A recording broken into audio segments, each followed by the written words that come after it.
to know about Colorado, our 38th state. But what about before that?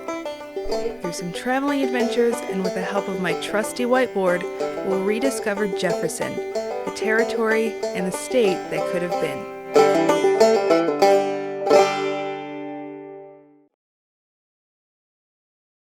Let's get started. The formation of this new Jefferson Territory had a lot to do with one thing: gold. In my noble quest for knowledge, I headed to East Denver and sat down with CU Denver professor Tom Dr. Colorado Noel to find out more.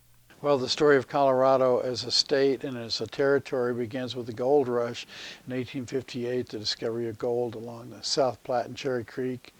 And that discovery brought an estimated 100,000 people rushing into what quickly became the Pikes Peak region, and the cities of Denver and Boulder and others are founded.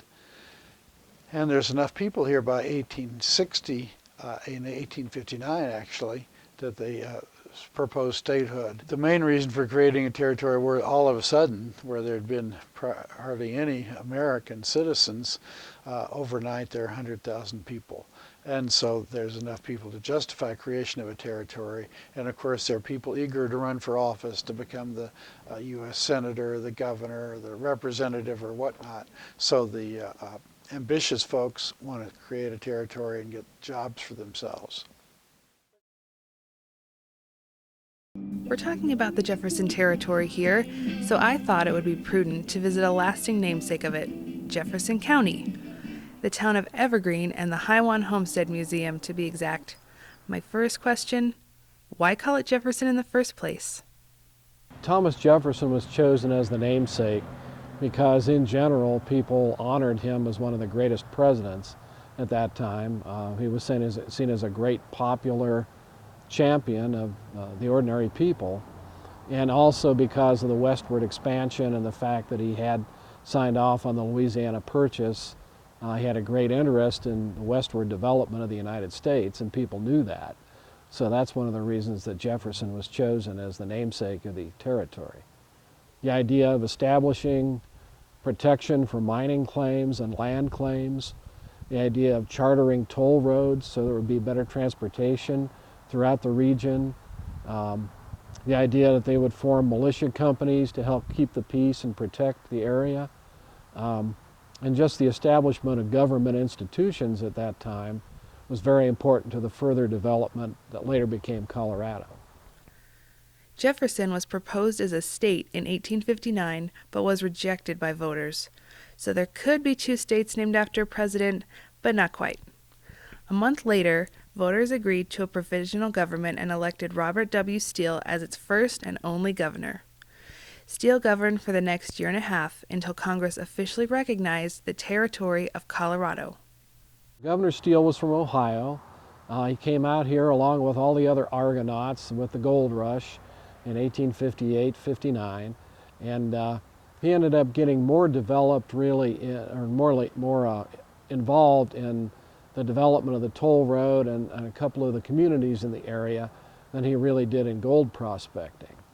So he was one of the people instrumental in getting people together to form the informal territory of Jefferson, and then he was the elected governor of the territory as long as it existed for probably about 18 months.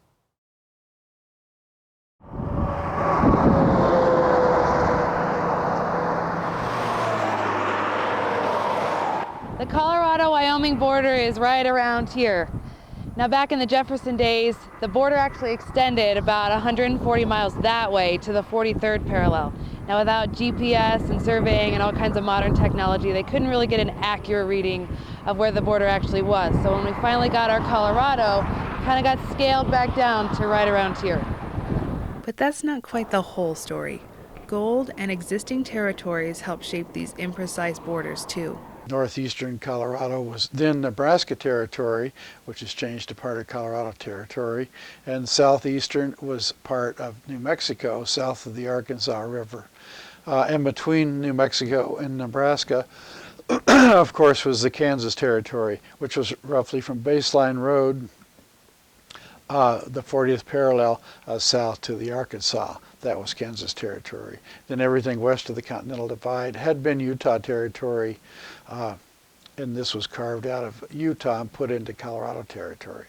Organizers wanted to encompass as much gold and mining land as possible, but at the expense of several existing territories. Congress eventually scaled the borders down, and ta-da, the Colorado of today.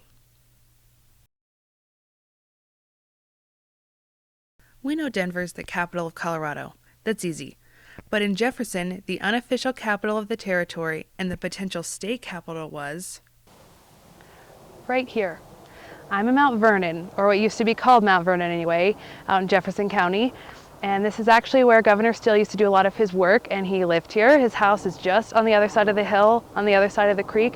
And I'm out here at the old cemetery. I'm told that the first school teacher and one of the ministers is buried here. So really, this was the unofficial capital of what eventually became the Colorado that we know and love today. The community of Mount Vernon was actually planned in a very ambitious way.